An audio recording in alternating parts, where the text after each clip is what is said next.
শাট করে মরে যাবে। দুই বাপ বেটায় বড় মেয়ে দেখতে যেতে গিয়ে লরির তলায় পড়ে চুপ শুয়ে। এরা বলছে হ্যাঁ মা তোর বাপ যায়নি, বলছে না। জামাই এসে দেখে শ্বশুর আর শালা লরির তলায় চুপ শুয়ে। এই হয় না, হয় না? হ্যাঁ, শ্বশুর বাড়ি গেল জামাই ফিরল না, বের বাড়ি গেল বেই ফিরল না, বলছে খাওয়ার চাপ হয়ে গেছে, মারা গেছে। হ্যাঁ, আল্লাহর কসম যখন সময় হবে সে জায়গায় মারা যাবে। এই জন্য রাসূলুল্লাহ বলতেন বাবু তুমি যখন বাজারে যাবে মনে করবে শেষ যাওয়া, কারণ কোরআনে কোনো জায়গায় লেখা নেই কে কখন মরে যাবে। বাজারে গিয়ে মরে যেতে পারো, শ্বশুর বাড়ি যাওয়া মনে করবে শেষ যাওয়া, কলকাতা যাচ্ছ মনে করবে শেষ যাওয়া, ঘুমিয়ে পড়ছো মনে করবে শেষ ঘুম, আর সকাল হবে না। কিন্তু আমাদের কোনো টেনশন নেই। দীঘার টিকিট কেটে পরদিন দীঘা যাবো, তার পাশে ওই জায়গায় ফোন করবো, এসি রুম নেবো, মাথা খারাপ, হ্যাঁ মুরগি নেবো, ভেটকি নেবো। তুমি এত কিছু করার আইটেম করছো, কিন্তু একটা নিঃশ্বাস ফেলে সেই নিঃশ্বাসটা টেনে নেবে এ ক্ষমতা আল্লাহ তোমার দেয়নি। নিঃশ্বাস কার অর্ডারে যায় আসে? আল্লাহ পাকের অর্ডারে। জোরে বলেন না সুবহানাল্লাহ, আরে জোরে বলেন না সুবহানাল্লাহ। তবে কঠিন একটা কয়েকটা তথ্য দেব। এখানে যুবক ভাইরা কিছু বসে আছে, আমার গাড়িওয়ালা ভাইরা আছে, ও সোনার চাঁদের আরে প্রচন্ড কুয়াশা যখন পড়ে গাড়ির স্থানে, বলছি গাড়িওয়ালারা বুঝবে, ফগ লাইট টাইট কোনো লাইট কাজ করবে না। ফগ লাইট বিক্রি করে ধান্দায় লোক, দোকানদাররা বলে কুয়াশা পড়ছে ফগ লাগাও, কিচ্ছু না, বেকার। কারণ কুয়াশা চাপ পড়বে, কোনো ফগ কাজ করবে না। আমরা গাড়ি চার চাকা যখন চালে যাই, মুখ বার করছি, চোখ টোক মুখ টুক ভিজে, গাড়ি বের টস টস করে পানি পড়ছে, বলছে ওরে হেডলাইটের ঘুরিয়ে কাছে মার, বলছে হুজুর মারছি, বলছি নিচের লাইট জ্বালা, হুজুর জ্বালিয়েছি, ফগ দে, সামনে গিয়ে দেখছি সব জ্বলছে, কিন্তু কথা বুঝতে পারবি। আর লরিওয়ালা ভাইয়ের একটু জোরে যাওয়ার কারণ লাইট জ্বলে নিচে আর অনেক উপরে বসে থাকে, সেজন্য একটু দেখতে পাই। আর আমরা তো লাইট নিচে আর আমরাও নিচে, সব সাদা। কথা বুঝতে পারছেন না? এই কথা বলার কারণ হলো আল্লাহ কুয়াশার সময় যেরকম দেখতে পায়, গভীর রাতেও সেরকম দেখতে পায়, পাহাড়ের তলায় যেরকম দেখতে পায়, পাহাড়ের উপরে সেরকম দেখতে পায়। তিনি তো বাসীর, আমার আল্লাহ চোখে ফাঁকি দেওয়ার কোন কায়দা কি আছে? যারে বলেন আছে? ভাইজান আমার মামাদিরা, অনেক মানুষ জান্নাতের আশা নাই, জাহান্নামের ভয় নাই। বাপে জন্ম দিয়েছে, মা পেটে ধরেছে, কত গুনাহ করে যাই। আল্লাহর কসম একটা নিঃশ্বাস আল্লাহর চোখে ফাঁকি দিতে পারবেন না। আমার আল্লাহ পাকের পৃথিবীর যত সৃষ্টি রয়েছে, সমস্ত সৃষ্টিগুলোর আমার আল্লাহ খাওয়ানোর দায়িত্ব নিয়েছে। ওয়া মিন দাব্বাতিন ফিল আরদি ইল্লা আলাল্লাহি রিজকুহা। আমার আল্লাহ কুকুরকে খেতে দেয়, আমার আল্লাহ গরুকে খেতে দেয়, আমার আল্লাহ জানোয়ারকে খেতে দেয়। ছাগলের প্যান কার্ড নেই, কুকুরের ব্যাংকের বই নেই, ইঁদুরের এটিএম নেই। ওইভাবে হদ্দ খাওয়া খেয়ে আল্লাহর দুনিয়ায় তারা বেঁচে আছে না নাই? মানুষ তো সরকুকুরেতে ভালো, মানুষ খাবার জ্বালায় চুরি করবে কেন বলো? মানুষ খাবার জ্বালায় এমনি করে সুদের ব্যবসা করবে কেন বলো? মানুষ খাবার জ্বালাতে নামাজ কাজা রোজা কাজা, দুটো খাবো দুটো খাবো চারটে খাবো, ও কলিজার টুকরারা রে ও মুসলমানেরা। আর বলে আমি যদি আমার এই বয়সে বাচ্চাদের ভবিষ্যৎ না করতে পারি, তাহলে আমার বাচ্চারা কি খাবে? ও কলিজার টুকরা ভাইরা আমার বাবাদিরা, আপনার কি কুকুরের চেয়ে জ্ঞান কম? কুকুর তো মানুষ তো পৃথিবীর এক নাম্বার সরকুকুরের বাচ্চা হয়, তাদের খাওয়ানোর দায়িত্ব আমার আল্লাহ নাই। কত বড় মূর্খ হলে এই কথা মুখে বলে, কত বড় জাতির কলঙ্ক নারী হলে এই কথা মুখে বলে, আমি আমার ছেলে মেয়ের ভবিষ্যৎ করব না, তাদের কিছু করে দেব না। আল্লাহর কসম আমার ভবিষ্যতের মালিক যিনি, আমার বাচ্চার ভবিষ্যতের মালিক তিনি হলেন আমার আল্লাহ। শয়তান জাহান্নামের টিকিট দেব বলে তাই বাপের ধোঁকা দিল, বাপ মেনে নিল, মায়ের ধোঁকা দিল, মাও মেনে নিল। কলিজার টুকরারা ও যুবক যুবকেরা জনেরা একটা কথা বোঝার চেষ্টা করুন। একটা মানুষ বিয়ে করেছে, তার ছেলে হয়েছে 40টা, মেয়ে হয়েছে 5টা, মোট 45টা। এক কাঠা জমি কিনতে পারিনি, একটাও ঘর বাঁধতে পারিনি। এই মানুষটা মারা যাওয়ার পরে আল্লাহ কি ওর কাছে কৈফিয়ত নেবে? 40টা ছেলে জন্ম দিয়েছিস, অন্তত 4-5টা দোকান কেনা উচিত ছিল, বিখানেক জমি কেনা উচিত ছিল। এত ছেলে জন্ম দিয়েছিস কেন বল? আল্লাহ কি ওর কাছে কৈফিয়ত নেবে? জোরে বলেন নেবে। হাসান কাঁধে বাঁচবো না, হুসাইন কাঁধে বাঁচবো না। হাসান হুসাইনের বাপের মতো আল্লাহর কসম পৃথিবী আর একটা শক্তিশালী লোক নাই। এত ক্ষমতা থাকার পরে বাচ্চাদের জন্য চিটিংবাজি করেনি, বাচ্চাদের জন্য মিথ্যা কথা বলেনি, বাচ্চাদের জন্য কোনো দোকানদারের পেটে নি। স্ত্রী ছিল জান্নাতের রানী, জান্নাতের রানীর খাওয়া হয়নি। ফাতেমা শুকিয়ে আছে, সপ্তাহ পর সপ্তাহ উনুন জ্বলেনি। শেরে খোদা আলী পৃথিবীর 1 নাম্বার বীর, আল্লাহর পাঠানো বাঘ। কোনদিন ইট চুরি করেছে, বালি চুরি করেছে সংসার চালানোর জন্য, বিবির খেতে দেওয়ার জন্য, বিবি শাড়ি তালি দেওয়া, শাড়ি কিনে দেওয়ার জন্য ডাকাতি করেনি। হযরত আলী যদি ডাকাতি করত, হযরত আলী যদি বাচ্চা কাচ্চার জন্য, স্ত্রীর জন্য, শ্বশুর নবীর জন্য, নবীর স্ত্রীর জন্য, হযরত আলী শাশুড়ির জন্য যদি কিছু করত, সারা মক্কা মদিনার লোকের পিঠে এক জায়গায় করে দিত। কারণ পৃথিবীর বীর আজ পর্যন্ত শেরে খোদা আলীর উপরে আল্লাহ পাক পৃথিবী আর দ্বিতীয় বীর পাঠায়নি। সেই বীরে খাওয়া হয় না, ঘাপটি মেরে পড়ে আছে। রেরগা খাওয়া না হলে হোটেলে বলছে রুটি দে, গই দে, কাবাব দে, সব দে, স্প্রাইট দে। খেলে বলছে ভাই টাকা দে, বলছে আমার চিনিস। দেখলে মুখটা দেখলে দ্বিতীয়বার টাকা চাইবি না। যদি ফের বলিস টাকা দে, তার গালে থাকবে না। বলছে বাবু বুঝতে পারি, চলে যাও বাবু, আল্লাহ তোমার ভালো করে, চলে যাও বাবু। হযরত আলী চাইলে পারতো না, পারতো না। সপ্তাহ পর সপ্তাহ খাওয়া হয়নি। কারুর বলেনি যে একটা রুটি দে, কারুর বলেনি 1 গ্লাস ফ্রি পানি দে, কারুর বলেনি 1 মুঠো আটা দে। বলছে ফাতেমা দোয়া করো, আল্লাহ দে। হাসান হুসেন দোয়া করো। রাসূলুল্লাহর খাওয়া হয়নি, কারুর কাছে গন্ডগোল বেঁধিয়েছে। আর আমরা কি হয়েছে? বলে বলে মাধ্যমিক পাস, নামাজ পড়ো না। ও কি পাস?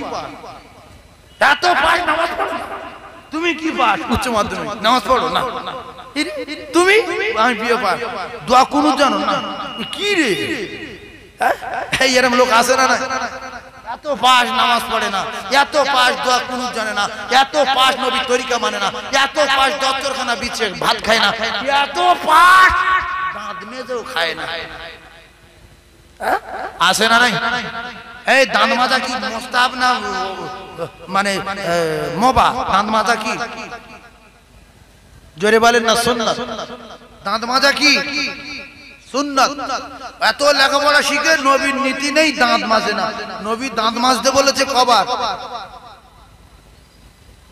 প্রত্যেক দিন 5 বার দাঁত মাজতে বলেছে। এই জন্য বাড়িতে বরকত হয় না, স্বামী স্ত্রী মিল নাই, বাড়ি গজব। এত কিছু করে উল্টো পাল্টা করে আনছে, মাল আউট হয়ে যাচ্ছে। গিয়ে মৌলী সাহের কাছে গিয়ে বলছে হুজুর তাবিজ দেন। তাবিজ কি হবে? না, সংসারে এত ইনকাম করতে টাকা দাঁড়ায় না, তাবিজে কাজ হবে না, কিচ্ছু হবে। তুমি আগে সারো, আগে দাঁত মাজা শেখো মূর্খ। দাঁত মাজো। যে নবীর তরিকায় চলে না, যে নবীর নীতি মানে না, এর সংসারে আল্লাহর রহমত না গজব। আমার কাছ থেকে ওয়াজ শুনে গেল মা আয়েশা সিদ্দিকা রাদিয়াল্লাহু তাআলা আনহা, রাসূল যতবার হাড় ফেলে দিত ততবার রাসূল হাড়গুলো চুষতো। মা আয়েশা বলতেন ইয়া রাসূলুল্লাহ, এই হাড় আমি এজন্য করে চুষছি। রাসূল বললেন আয়েশা, তুমি হাড় চুষো কেন? বলছে আমি এজন্য করে চুষি, এতে আপনার মুখের লালা লেগে রয়েছে বলে, যাতে করে আরো কঠিনতর মহব্বত পয়দা হয়ে যায়। রাসূল বললেন তো বললে তো একটু হাড়ের গায়ে গোশ রেখে দিতাম। বলছে না, গোশ খাওয়ার জন্য আমি হাড় চুষিনি, আপনার লালা রয়েছে সেজন্য হাড় চুষছি। ওয়াজ শুনে যদি আমাদের গিন্নির রাতের বেলা গিয়ে বলে এই ভাত দে, গোশ লিয়ে আয়, আমি গোশ হাড় চুষে ফেলে দিচ্ছি, হাড় খা, গিন্নি খাবে? বলবে কুকুরই দাও, কুকুর খা। বলবে কেন? নবী খেয়েছে। বল নবী প্রত্যেকদিন দাঁত মাজতো, তুমি আবার দাঁত মাজো? তোমার দাঁতে যে পাথর আছে উপর নিচে শাবল মারলেও শাবল ভেঙে যাবে। এত তেরেঙ্গা, এত গুটকা, এত গাঁজা, এত মদ, এত তাড়ি, এত নোংরা জিনিস খায়, এত বিড়ির দুর্গন্ধ, মুখের ধারে গেলে মনে হয় যে পায়খানা অনেক বার। কিন্তু যে খায় সে বুঝতে পারে না আমার মুখে কত গ্যাস। সেই মুখের চোটা হার খেয়ে আপনার গিন্নি কি স্ট্রোক হয়ে গেছে?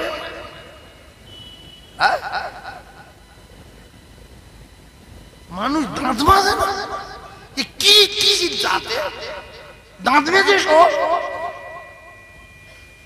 গাঁজা খেয়ে গিনির কাছে বলতে ঘুরে ঘর বলছে তোর মুখ দিয়ে খুব গত বেরোচ্ছে, বলছে বাড়া বাড়া ঘর, ওই সংসারে আগুন লাগবে, স্বামী স্ত্রী মিল হবে না। ও গিন্নি অন্য টার্গেট নেবে, যে মুখ দেখলে আমার বমি হয়, এর কাছে থাকবো না, ফোন নাম্বার জোগাড় কর। নবীর সুন্নাত যদি আপনার ভিতরে থাকতো, আপনার মুখে বাস সব সময় আপনার স্ত্রী আপনার মুখে মুখ দিয়ে শুয়ে থাকতো। দুটা লোক আছে অবুঝ, মসজিদে যাচ্ছে বিড়ি খেয়ে, কুলি করে মসজিদে গিয়ে আর মাটি মাথা দিয়ে বলছে আর এপারে আমার নাক, এপারে আর একজনের নাক, শাট করে দম বন্ধ করে নিলাম যে আল্লাহ কি করবো, আমি তো সুবহান রাব্বিয়াল আলা বলতে পারছি না। ডেঞ্জার লোকের কাছে দাঁড়িয়েছি, পাগল হয়ে যাচ্ছি। নোংরা লোক বিড়ি খেয়ে, নোংরা জিনিস খেয়ে সঙ্গে সঙ্গে মসজিদে গিয়েছে। এ মনে করছে আমার মুখে গন্ধ নেই, কিন্তু পাশের মুসল্লি কষ্ট পাচ্ছে না, পায় না। যারে বলেন এরপরে মূলো খেয়ে মসজিদে গিয়েছে, দুপুর বেলা জোহরের নামাজে একবার টাটকা মূলো খেয়ে আর মসজিদে গিয়ে সুবহান রাব্বিল আযীম, সুবহান রাব্বিল আযীম, আরে কিয়ামত হয়ে গেল মসজিদ মা। আর পাকা চলছিল পুরো মসজিদ গ্যাস। খবরদার, কাঁচা পেঁয়াজ খেয়ে, কাঁচা মূলো খেয়ে, সদ্য বিড়ি খেয়ে মসজিদে গিয়ে মানুষের কষ্ট দেবেন না। মসজিদে যাই আমরা আল্লাহর কদমে সেজদা দেই, মসজিদ হলো পবিত্র জায়গা, ও জায়গায় নোংরা খেয়ে যাওয়া যাবে না।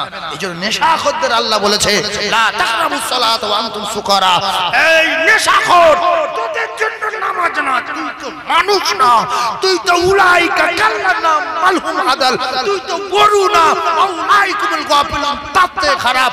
খবরদার, লা তাকরাবুস সালাত, তুই নামাজের ধারে বাড়ি যাবি না, নেশাখোর। মদ কোরআনে মানা আছে না নাই? জোরে বলেন। মুসলমান জানে কিন্তু খায়। আল্লাহ বলে যে তুই নামাজ ধারে বাড়ি যাবি না, তোর নিষেধ করছে আমি, তুই যাবি না। সাহাবায়ে কেরাম বললেন ইয়া রাসূলুল্লাহ, মদের আয়াত যখন নাজিল হলো, ইয়া হাবিবাল্লাহ গো, আমরা শপথ করে নিলাম না না না না না, নামাজে এত মজা, মদে কোনো মজা নাই। আমরা এক বাক্যে মদ ছেড়ে দিতে রাজি, নামাজ ছাড়তে রাজি নাই।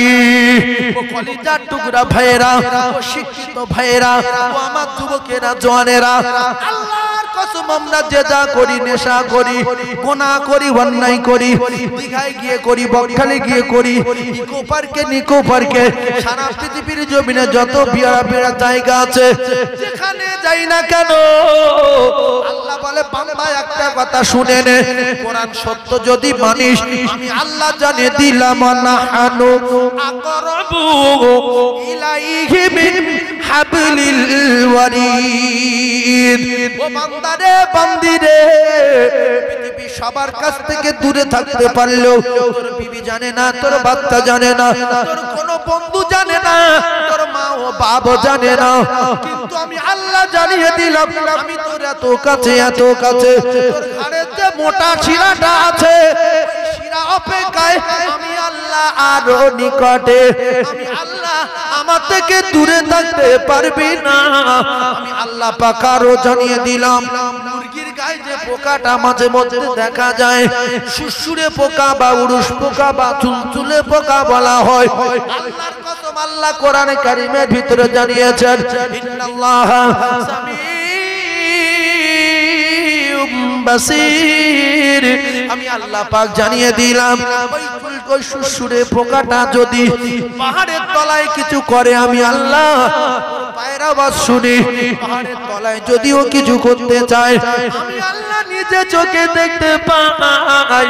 ও কলিজার টুকরা যুবকেরা, ও গাড়িওয়ালা ভাইরা, ও ব্যবসায়ী সোনার মানিকেরা, আল্লাহওয়ালা হয়ে যান, রাসূল প্রেমিক হয়ে যান, নামাজি হয়ে যান।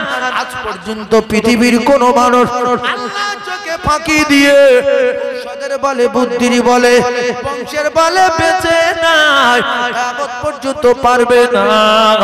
এই দুটো পায়ে ধরে বলবো, 1.5 কোটি টাকা দিয়ে মাওলানা আনলে একজনের পরিবর্তন করে দিয়ে যেতে পারবে না। নিজেরা পরিবর্তন হয়ে যান, ভালো হয়ে যান, আল্লাহ পাকের দয়ার জান্নাত নসিব হয়ে যাবে। জোরে বলুন, আরো জোরে বলুন সুবহানাল্লাহ। একটু চিল্লে তাকবীর দেন না, নারে তাকবীর। হযরত উমর করতে কতল নবীর দারে যায়, হযরত উমর করতে কতল নবীর দারে যায়। হর নূরানি তার চেহারা দেখে উমর ফিদা হয়ে যায়। জোরে বলেন না সুবহানাল্লাহ। আরে সুবহানাল্লাহ বলেন না সুবহানাল্লাহ। হযরত উমর করতে কতল নবীর দারে যায়, আর নূরানি তার চেহারা দেখে উমর ফিদা হয়ে যায়। তার চেহারা মায়াবী, তার চেহারা মায়াবী দেখে উমর হয়ে যায় নবীর দিওয়ানা। সবাই বলেন ও নূরে নবী, নূরে নবী, নূরে মদিনা। ও নূরে নবী, নূরে নবী, নূরে মদিনা। বলুন সুবহানাল্লাহ। আমার নবী শরীরে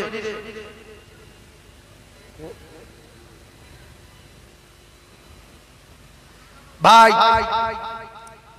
ফুরফুরা দরবার থেকে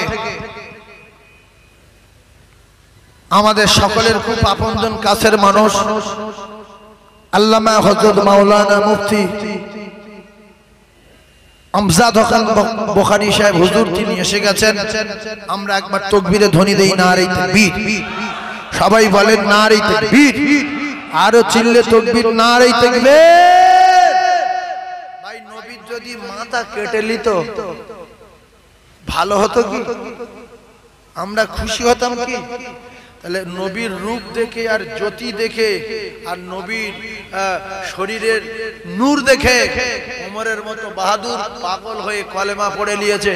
সেই কথা আমরা শোনার পরেও সুবহানাল্লাহ নেই, নূরে নবী বলছো তো অনেকে বলিনি যে নবীর বলে আমার কি আসে যায়।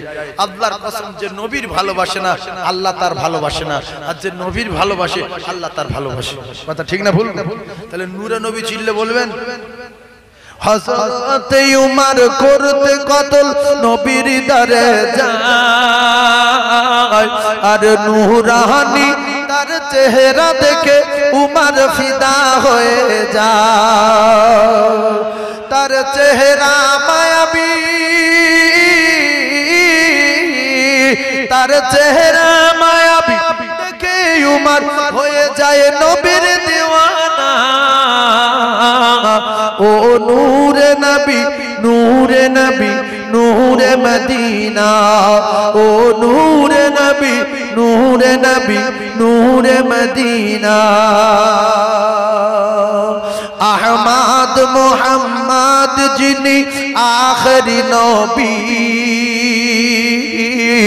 আহমদ মুহাম্মদ যিনি আখরি নবী, যার ওসিলাতে সৃজন হলো এ সুন্দর পৃথিবী। আর একটু জোরে বলেন। তার রূপের জ্যোতি,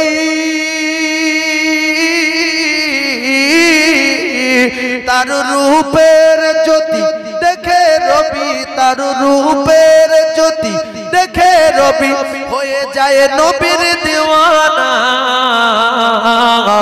ও নূরে নবী, নূরে নবী, নূরে মদিনা।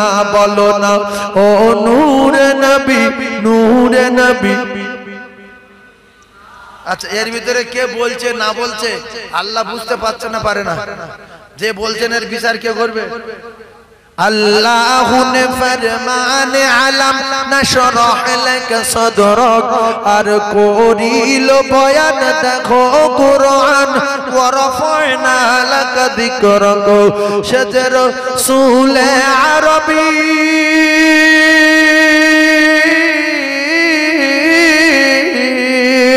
সাজে রাসূল আরবী উম্মত দরদি সাজে রাসূল আরবী মানব দরদি শাফায়াত শাফিনা ও নূরে নবী নূরে নবী নূরে মদিনা বলো না ও নূরে নবী নূরে নবী নূরে মদিনা বলুন সুবহানাল্লাহ আর জোরে বলুন সুবহানাল্লাহ। একটা কথা বলি, কেউ যদি বলে যে অমুক গাড়িওয়ালা তোর গাল দিয়েছে, অমুক দোকানদার তোর গালাগালি দিয়েছে, অমুক দোকানদার তোর এই বলেছে, ইন্নাল মুনাফিকিনা ফিদ দারকিল আসফালি মিনান নার, কলিজার টুকরা মুনাফিকের ঠিকানা হলো জাহান্নাম। আর এই যার কথা বলেছে অমুক তোর গালাগালি দিয়েছে, দুটো পায়ে ধরে বলবো ওর ক্ষতি করার আগে, ওর সঙ্গে দুশমনি তৈরি করার আগে, ওর মারার আগে রাসূল বলেছে ও গালাগালি দিয়েছে কিনা ওর কাছে গিয়ে জিজ্ঞাসা করো, ওর কাছে গিয়ে শোনো যে ভাই তুই আমার গালাগালি দিয়েছিস? ও বলবে কেন, আমি তোর গালাগালি দেবো কেন? তো বলছে অমুক লোক বলেছে। ও তখন ও ডাকবে, ডাকলে চিটিং মাছ বলবে আমি ইয়ার কি মেরে বলি যে তুই সত্যি বলে শয়তান। আবু জাহেল রাসূলের নামে যত কথা বলেছে একটা সত্য, রাসূল চিটিংবাজ, রাসূল জাদুকর, রাসূল গণক, রাসূল মিথ্যুক, রাসূল ধোঁকাবাজ, রাসূল নন, একটাও সত্য না। কিছু বেঈমান আবু জাহেলের কবলে পড়ে রাসূল পর্যন্ত পৌঁছাতে দেয়নি, মার খেয়ে মারিয়ে। ওমর বলল আমি মাথা নিয়ে চলে আসব। চিটিংবাজের মাথা নেবে, জাদুকরের মাথা নেবে, গণকের মাথা নেবে, মোহাম্মদ মিথ্যাবাদী পার্টি করছে মাথা নেবে। গিয়ে দেখছে কোনটার সঙ্গে মিল নেই, এ তো আলাদা লোক, শরীর থেকে খুশবু বার হচ্ছে। রাসূলের গায়ে যত ঘাম হতো তত বাস বার হতো, আর আমাদের গায়ে যত ঘাম হয় তত মারাত্মক ব্যাপার। কথা ঠিক না ভুল? রাসূলুল্লাহর স্ত্রী মায়েশা বলছে যে রাসূলুল্লাহ তিনটে জিনিস ভালোবাসতেন। নাম্বার 1 নামাজ খুব ভালোবাসতেন, নাম্বার 2 আতর খুব ভালোবাসতেন, নাম্বার 3 নারীদের খুব ভালোবাসতেন। আমরা কিন্তু নারীদের খুব ভালোবাসি না, গোলামের মতো দেখি, চোরের মতো দেখি, আমরা ষাঁড় ভাবি। আর ওদের চুয়াচ্ছে আরো খারাপ ভাবি যে কিচ্ছু না, পা ধুলো। আল্লাহর কসম আল্লাহ বলছে হুন্না লিবাসুল লাকুম ওয়া আনতুম লিবাসুল লাহুন্না, স্বামী আর স্ত্রীকে উভয়ের পোশাক বানিয়েছি আমি আল্লাহ পাক। যারা বলবেন না সুবহানাল্লাহ। ওদের হাতে কাজ করে দেওয়া দরকার, ওদের উনুন ঝাড় মানে জাল দিয়ে দেওয়া দরকার, সবজি কুটে দেওয়ার দরকার, স্ত্রীদের হাতে কাজ করা দরকার, স্ত্রীর জামা কাপড় পরিষ্কার করে দেওয়ার দরকার, শাড়ি পরিষ্কার করে দেওয়ার দরকার। আপনি যত বড় লটার বাঁধাও, আপনার উঠোন ঝাড় দেওয়ার দরকার। কারণ আপনি যদি বলেন আমি পারবো না, আপনার 14 পুরুষ যদি এসে যায়, আল্লাহর কসম রাসূলের চেয়ে বড় হওয়া তো দূরের কথা, রাসূলের পায়ে ধুলোর যোগ্য আপনি হবেন না। কারণ রাসূলুল্লাহকে আমার আল্লাহ পাক ইন্নামা বুইসতু মুআল্লিমান, জ্ঞানীর জ্ঞানী, তামাম মানবের শিক্ষক হিসেবে পৃথিবীর জমিনে পাঠিয়েছে।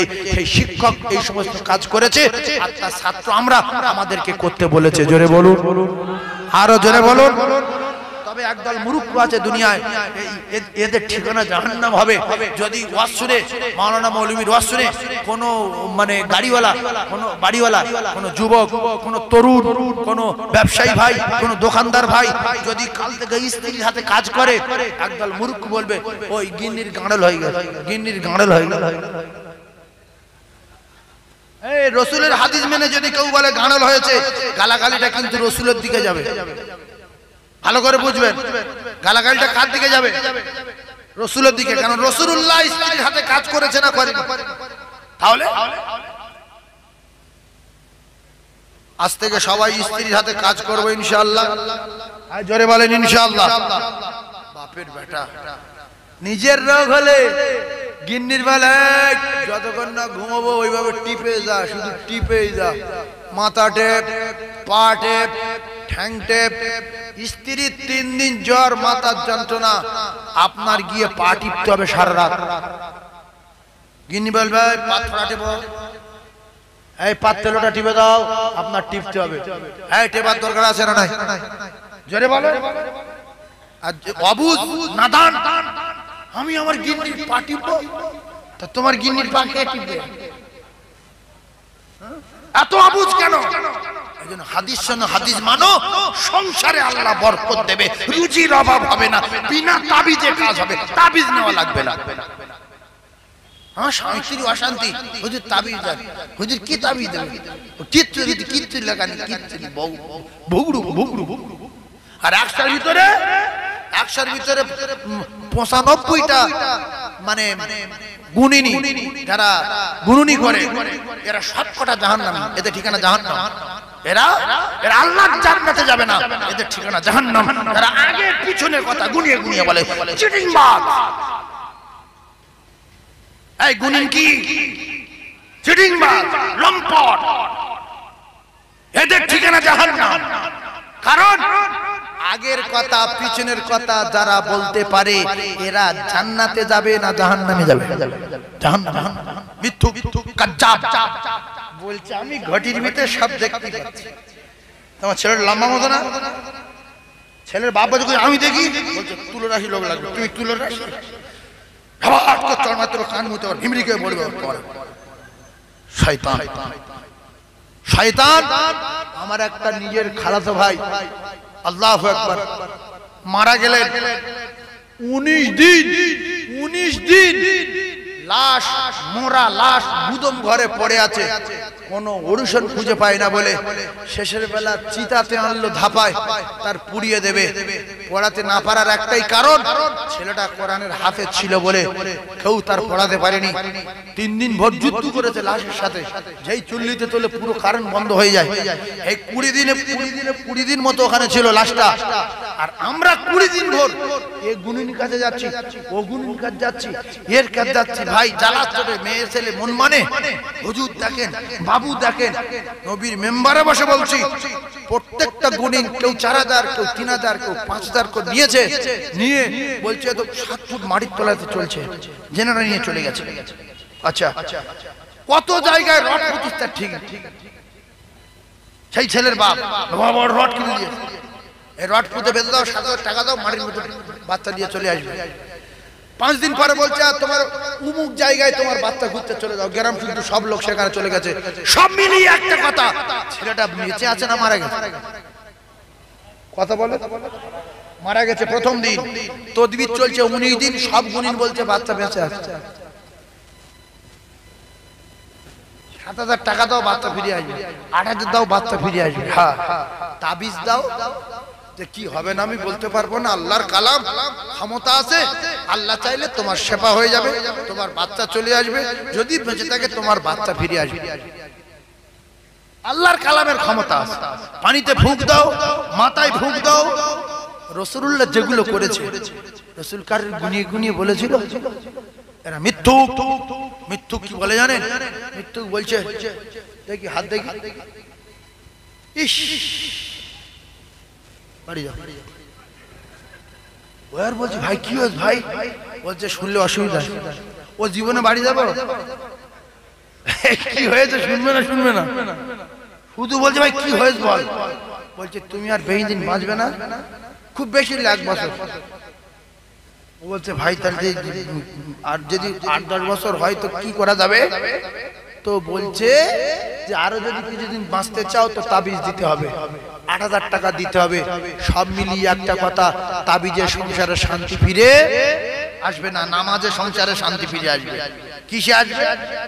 নামাজে। কথা মাথায় রাখবো। আর কিসে আসবে? রাসূলের সুন্নতে। আর কিছু কিসে ফিরে আসবে? আল্লাহ পাকের হুকুমে। কথা মাথায় রাখবো ইনশাআল্লাহ। সেই লাশ মাদ্রাসায় পড়তো কোরআনের হাফেজ ছেলে, সেই লাশটা সুভাষ গ্রাম ওখানে এক স্টেশন আছে ওখানে পড়ে গিয়েছিল ওখান থেকে কলকাতার জিআরপি অফিসারটা তুলে নিয়ে গিয়ে রেখেছিল লাশটা চুল্লিতে তুলে কোনো কায়দায় পড়ে না সিরিয়াল বাই সিরিয়াল লাশ আসছে পড়ে যাচ্ছে পড়ছে না গাছের গোড়ায় রেখে দিল খবর পেয়ে আমরা সবাই গেলাম যে অন্তত একটা লাশ নাকি পুড়ছে না কি দেখে আসি গিয়ে দেখছি সেই হাফেজ সাহেব ছেলে প্লাস্টিক জড়ানো ওই 20-21 দিনের লাশ ওইভাবে পড়ে আছে পচলো না আর আগুনও পোড়াতে পারলো না জোরে বলুন আরো জোরে বলুন এই কথাটা হঠাৎ বললাম কেন একটা পরীক্ষা করবেন আপনার ছেলে মেয়ে তো হারায়নি আমি বলে দিচ্ছি মাইকে পরীক্ষা করবেন ওদের ছেলে মেয়ে হারায়নি তো গিয়ে বলবেন হুজুর আমার ছোট ছেলেটা তো 4 দিন পায় না ওর মা হাঁটু করছে এটা জেনে নিয়ে চলে গেছে হ্যাঁ এটা 7 ফুট মাটির তলে গেছে 8000 টাকা লাগবে যাই বলবে আবার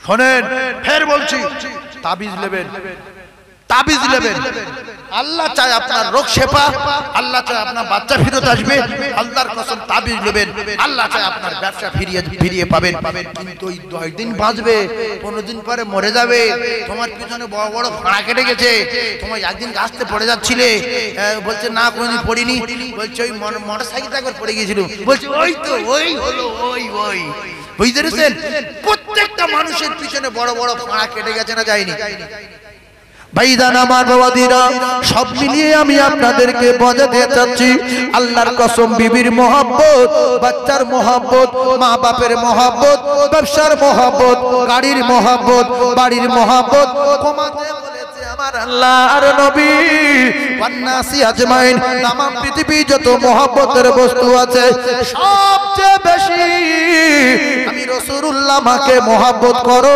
কমপ্লিট মুমিন বলে দাবি করা যাবে হযরত ওমর ফারুক রাদিয়াল্লাহু তাআলা রাসূলের মহব্বত ছিল না রাসূলের উপরে প্রচন্ড রাগ ছিল যখন মক্কাতুল মুআজ্জামা থেকে মদিনাল মুনাওয়ারা গিয়ে দেখলেন রাসূলের শরীর থেকে মিশকে আম্বারের মতো খুশবু রাসূলের শরীর থেকে লাইটের জ্যোতি শরীর থেকে একটা আলাদা রকমের নূরের ঝলক জারি হতেছে আল্লাহ রাসূলের সাহাবীরা বলেন ইয়া রাসূলুল্লাহ হে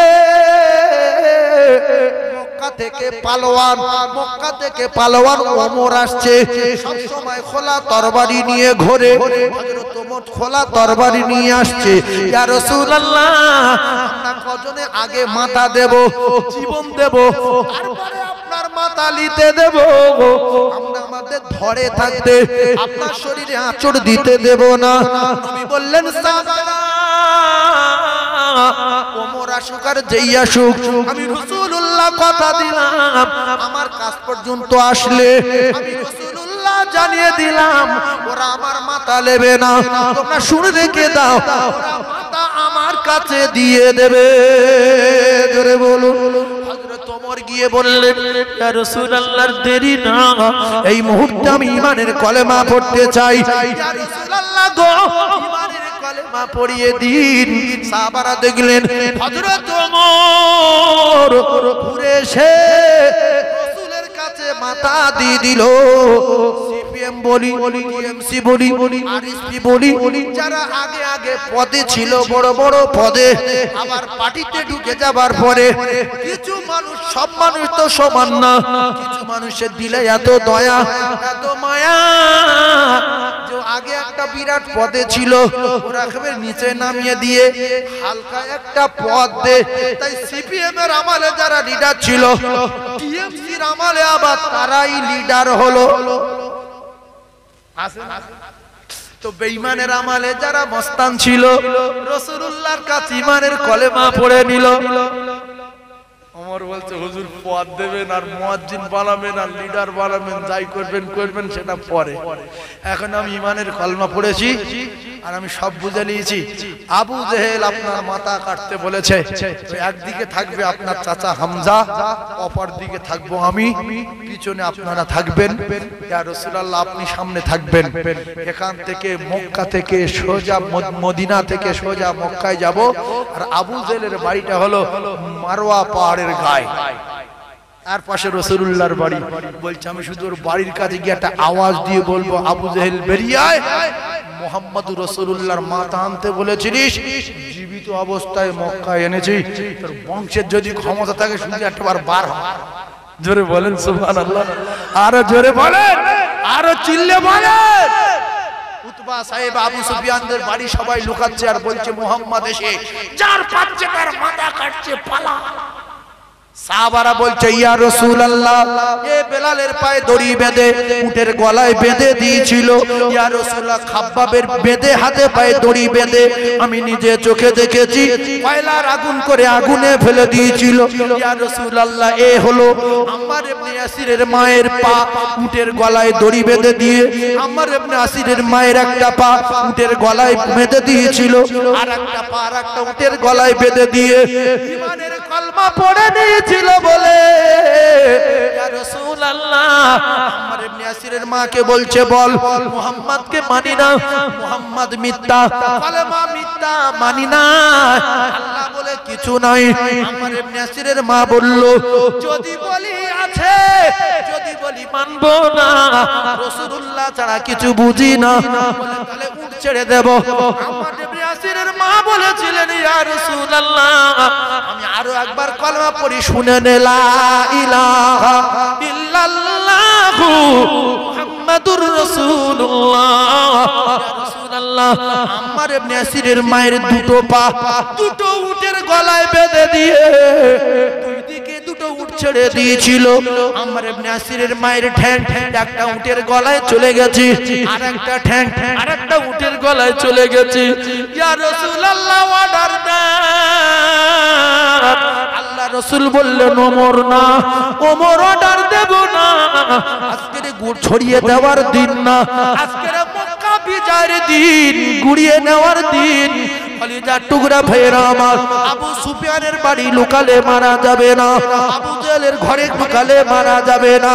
ও কলিজার টুকরা, মিথ্যাবাদীর কথা শুনে, চিটিংবাজির কথা শুনে, মুনাফিকের কথা শুনে ভাইয়ে ভাইয়ে স্বামী স্ত্রী ঝগড়া করবেন না, সেটা সঠিক না বেঠিক। যদি কেউ আপনার নামে বলে আপনি তার কাছে জিজ্ঞাসা করবেন তাহা কি করবেন, রাসূলুল্লাহ বলেছে। সে শুধু বলছে আমি কার কাছে বলেছি বল, বলছে আমি শুনেছি। আরে বল না, শুনেছি বলে প্রত্যেকবার ঘুটি মারতে বলতাম শুনেছি। এইসব লোক ধরে জবাই করে কুকুর দিয়ে খাওয়াও, কুকুর যদি না খায় তো কুকুরই জবাই করো। এত মূর্খ। একটা দোকানদার বলছে তোর বাজে ভাষায় গালাগালি দিয়েছে, তোর দোকানের মাল সব পচা বলেছে অমুক লোক, এই তোর মাথা শুয়ে বলছে, মুনাফিকদের লাগাচ্ছে। এ সেদিন থেকে ওই দোকানদারের সঙ্গে কথা বলে না, আলাপ করে না, বিরাট রেগে আছে। যত লোক যায় ওর নামে বদনাম করে, যাই ও মানুষের বাচ্চা না, কিন্তু কিচ্ছু জানে না। পরে ধরে জিজ্ঞাসা করা হলো, হ্যাঁ রে তুই তো বলেছিলি এই ব্যাপার কি, বলছে আমি তোর সঙ্গে এত ভালোবাসা মহব্বত, একটু ইয়ার কি মারলাম, তুই সত্য হয়ে নিলি। এই জন্য রাসূল বলেছে এই মুনাফিক এর ঠিকানা জাহান্নাম। এই ফিতনা বাঁধায়, এই একজন ফিতনা করলো আর একজন মানুষের জবাই করলো, অন্যায় করেছে কে? হ্যাঁ, আর একজন যে ফিতনা করেছে অন্যায় করলো, আর একজন জিনা করছে, আর একজন রাস্তায় চায়ের দোকানে বসে গীবত করছে। যে জিনা করছে অন্যায় করছে বেশি, আর যে গীবত করছে অন্যায় করছে বেশি। আল গীবাতু আশাদ্দু মিনাজ জিনা। মূর্খ বাপের বেটা, ওয়াজ শুনতে যারা এসেছি আল্লাহর কসম মেনে নেই পৃথিবীর কোন পীর, কোন আলেম, কোন মাওলানা, কোন মুহাদ্দিস ওয়াজ করে একটা মানুষের পরিবর্তন করে দিয়ে যেতে পারবে না। আমাদের নিজেদেরকে পরিবর্তন হতে হবে। সবাই মানবো ইনশাআল্লাহ? বলেন ইনশাআল্লাহ। আল্লাহ যদি আজকের রাতে বাঁচিয়ে রাখে, আগামী কাল থেকে 5 ওয়াক্ত নামাজ পড়বো ইনশাআল্লাহ। গাড়িতে নামাজ পড়বো, লরিতে নামাজ পড়বো, বাসে নামাজ পড়বো, জলে জঙ্গলে পাহাড়ে পর্বতে যেখানে যাব পেশাব করে পানি নিয়ে মানুষের মতো চলবো, সরকুকুরের মতো চলবো না। কারণ সরকুকুর পেশাব করে পানি নেয় না, ওরা নাপাক গায়ে চলে। আমরা কুকুরের চেয়ে ভালো, আমরা যতবার পেশাব করবো ততবার পানি নেবো ইনশাআল্লাহ। বলে হুজুর পানি সবসময় পাই না, কি করব? পানি যদি না পান আদলা ইঁট নেবে। তাও যদি না হয় আপনি ঢিল নেবেন, ঢিল যদি না পান তুলো নেবেন, তুলো যদি না পান কাগজ নেবেন, কাগজ যদি না পান আপনি পকেটে রুমাল বার করে মুছে নেবেন, কিচ্ছু যদি না থাকে তো আপনার লুঙ্গির কানায় ঘষে নেবেন, নিয়ে এরকম গিট মারবেন, গিট গিট মেরে পরে 1 কিলো 2 কিলোমিটার 10 কিলো 20 কিলোমিটার গিয়ে পানি পেলেন, ওই লুঙ্গি ধুয়ে নেবেন, ওতে নামাজ পড়া যাবে, কোরআন পড়া যাবে, অসুবিধা হবে না। পেশাব এত বাজে জিনিস গায়ে লাগানো যাবে না। আকসার ওয়াদাবিল কবরি মিনাল বাউল, রাসূল জানান অধিকাংশ কবরে আযাব হচ্ছে দেখা যায় একমাত্র পেশাবের ছিটের কারণে। ভাই হ্যাঁ কি কুকুর যখন পেশাব করে বসে না দাঁড়িয়ে, দাঁড়িয়ে জীবনে দেখেছো নাকি বুড়ো লোক জানে না শোনা আন্দাজি। হ্যাঁ কি কুকুর যখন পেশাব করে দুটো ঠ্যাং ভেঙে বসে, বসে না বসে না, পিছনের ঠ্যাং ভেঙে পাছাটা মাটির দিকে নিচু করে দেয়। এই কুত্তার বাচ্চা খেকি, তোর পেশাব লাগলে বসিস কেন রে? খেকি বলছে পেশাব খুব নোংরা জিনিস, যদি দাঁড়িয়ে দাঁড়িয়ে ছাড়ি তাহলে ঠিক রে পাহাড় পা ভিজে যাবে, আমি কুত্তা হতে পারি, পেশাবের ছিটি দেখে ভয় করি, এই মাটিটা পাছায় ঠেকিয়ে ছাড়ি যাতে করে ঠিক রয়ে কম। কুকুরি জ্ঞান দেখেন। গাবি গরু বলতে আমি লেজ উঁচু করি এজন্য লেজে না লেগে যায়, কোমর নিচু করি এজন্য কোমর না ভিজে যায়। এজন্য গাবি গরু যতবার পেশাব করবে দেখবেন টুক করে লেজ উঁচু করে কোমরটা নিচু করবে, গায়ে লাগাবো না। আর মদ্দা কুকুর যদি ঠ্যাং না তোলে তো বুকে লাগবে বলে ঠ্যাংটা তুলে হয় লরির চাকায়, আর নয় প্যান্ডেলে গায়ে, আর নাহলে ছোট্ট গাছের গোড়ায়, আর নয় কোনো গাছের গায়ে, আর ঠেক নিয়ে ঝাড়ে। কথা ঠিক না ভুল? আর ছাগলগুলো দেখবেন বসে বসে পেশাব করে, অধিকাংশ মেয়ে ছাগল দেখবেন বসে বসে পেশাব করে। আল্লাহর কসম আমরা তামাম মখলুকের শ্রেষ্ঠ, আমরা পাক পবিত্র অবস্থায় মরতে চাই। আমাদের যেখানে পেশাব লাগলে বসবো, পেশাব করে পানি নেবো, এই কুলুব নেবো, এই তুলো লোবো, এই কাগজ লোবো, আর নাই পরনের লুঙ্গিরা কানায় ঘষে লোবো, পরে যেখানে পানি পাবো ধুয়ে লোবো। এরপরে রাস্তাঘাটে যদি মৃত্যু হয়, মৃত্যুটা পাক অবস্থায় মানুষের মতো হবে, সর কুকুরের মতো নাপাক গায় হবে না। এই জন্য শ্বশুর বাড়ি যাই পেশাব করে পানি লোবো। কত বোকা দেখেন, শ্বশুর বাড়ি যাচ্ছে পেশাব করলো পানি নেয়নি, হ্যাঁ এবারে সেন্টের বোতল আছে 3000 টাকা 1500 টাকা 8000 টাকা 15000 টাকা দাম সব সেন্ট, পেশাব করে পানি নেয়নি, সেন্টের বোতলে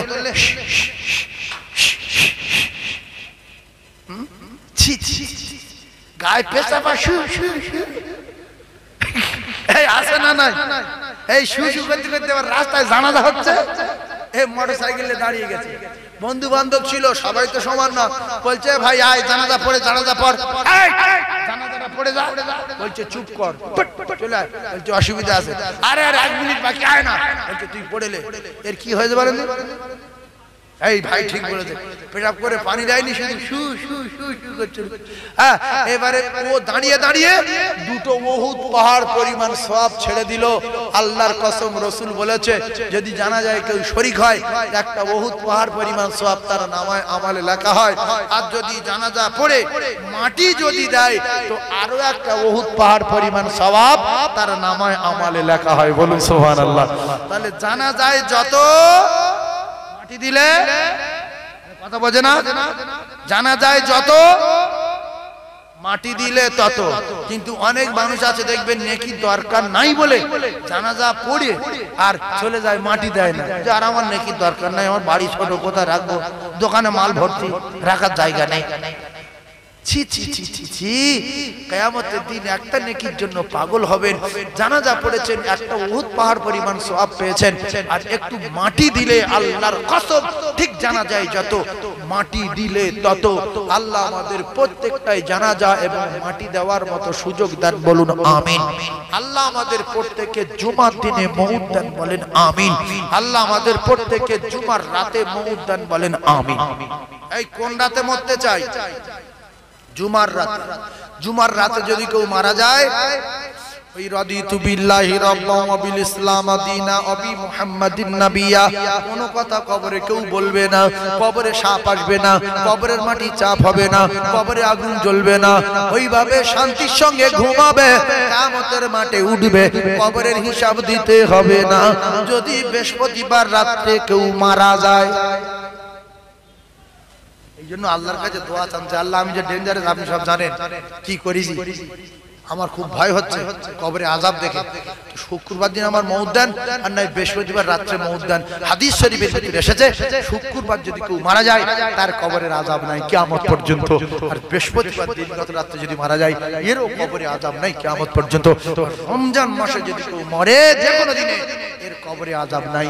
এই জন্য এই দিনগুলো বাছাই করে মরার জন্য আমাদের আল্লাহর দরবারে দোয়া চাওয়ার দরকার আছে না নাই? চলে বলেন, তবে বৃহস্পতিবার রাত্রে কিংবা শুক্রবার বিষ খেলে কিন্তু হবে। হ্যাঁ, অনেক বোকা লোক আছে, হুজুর বলেছে শুক্রবার মরতে পারলে কবরে আযাব মাফ, শুক্রবার বিষ খাইলে, বিষ খেলে ডবল হবে।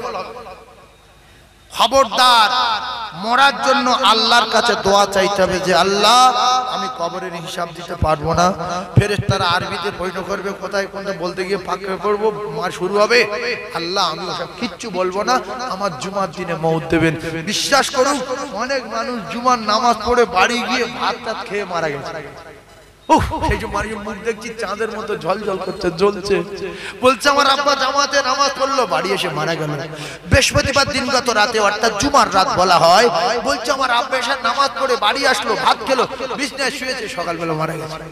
বৃহস্পতিবার সন্ধ্যা হয়ে গেলে ওখান থেকে শুক্রবার সূর্য ডোবা পর্যন্ত কেউ যদি মারা যায় কিয়ামত পর্যন্ত কবরে আযাব নাই, যদিও বিরাট গুনাহগার হয়। আজ বুঝবেন। আচ্ছা, ছোট্ট একটা কথা, একজনের 20,000 টন গোনা আছে। কত টন? 20,000 টন গোনা। নেকি আছে 1 গ্রাম। ঈমানদার না বেঈমান? এর কথা বলে না তো, বেঈমান না ঈমানদার? 1 গ্রাম আছে তো ঈমানদার, বেঈমান না। তাহলে 20,000 টন গোনা নিয়ে মরেছে কে? আর জোরে বলেন, ঈমানদার মরেছে। সেই জন্য শুক্রবার দিন হুজুর আসছে নাকি? নারায়ে তাকবীর, নারায়ে তাকবীর, নারায়ে তাকবীর বললে মুহাদ্দিস সাহেব আসছে। আচ্ছা ভাই, আমজাদ হুজুরের নাম বলছিলাম না, এখন আমার ভাই মাওলানা আব্দুল হাকিম সাহেব টোনা, বিখ্যাত ওয়াইজিন। আমি যে কথাটা বলছিলাম শেষ করে দেই, হুজুরের ওয়াজ নসিহত শুনবেন। তাহলে কারুর যদি 20,000 টন গুনাহ থাকে, কানের ভিতর রেখে দেন কথাটা, 20,000 টন গুনাহ, নেকি আছে কত? 1 গ্রাম। এ বেঈমান না ঈমানদার? হয়তো গুনাহ বেশি নেকি কম, কিন্তু যাররা পরিমাণ থাকলে ঈমান আছে। এজন্য জুমার দিনে যদি মরতে পারেন আল্লাহ কবরে আযাব কিয়ামত পর্যন্ত নাজাত দেবেন। জুমার রাতে যদি মরতে পারেন আল্লাহ কবরে আযাব নাজাত দেবেন। এজন্য প্রত্যেক নামাজের পরে আল্লাহর দরবারে কাঁদবেন, আল্লাহ জুমার রাতে মউত দেবেন, ঈমানি হালতে মউত দেবেন, জুমার দিনে মউত দেবেন, ঈমানি হালতে মউত দেবেন। আল্লাহ পাক আপনার দোয়া কবুল করবেন। সেজন্য আমরা সবাই 5 ওয়াক্ত নামাজ পড়ব, আল্লাহর হুকুম বিশ্ব নবীর তরিকার উপরে চলবো। আল্লাহ পাক আমাদের প্রত্যেকের শোনা এবং বলার চেয়ে বেশি বেশি করে আমল করবার মতো তৌফিক দেন, বলুন আমিন। আর গাড়িওয়ালা ভাইদের শেষ কথা বলে যাচ্ছি, আমার হুজুর এসছে, যখন গাড়িতে উঠবেন বিসমিল্লাহ বলে গেট খুলবেন, বিসমিল্লাহির রহমানির রহিম বলে স্টারিং ধরে চালাবেন। শয়তান আপনার ধারে কাছে ঘেঁষতে পারবে না। শর্ত, পেশাব করে পানি না নিয়ে গাড়ি চালাবেন না, অসুবিধা আছে। ওয়া আখিরি দাওয়ানা আনিল হামদুলিল্লাহি রাব্বিল আলামিন।